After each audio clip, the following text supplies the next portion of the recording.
নমস্কার নমস্কার সবাইকে। সবাইকে।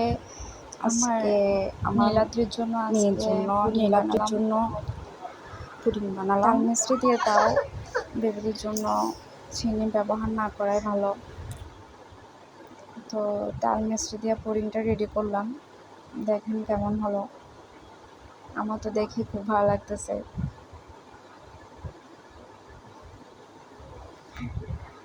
তো পুডিংটা কেমন হলো না হলো একটু সবাই লাইক কমেন্ট করে জানাবেন আর শেয়ার দিয়ে পাশে থাকবেন।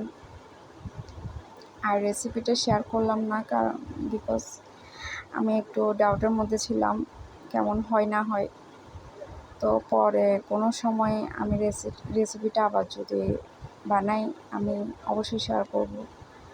তো কেটে দেখালাম পুডিংটা।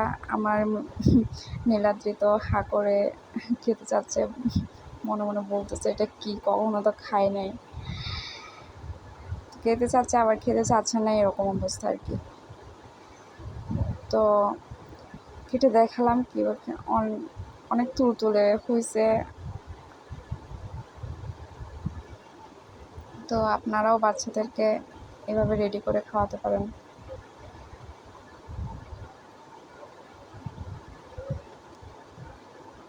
তো ভিডিওটা কেমন লাগলো না লাগলো জানাবেন, আর ভালো থাকবেন সবাই।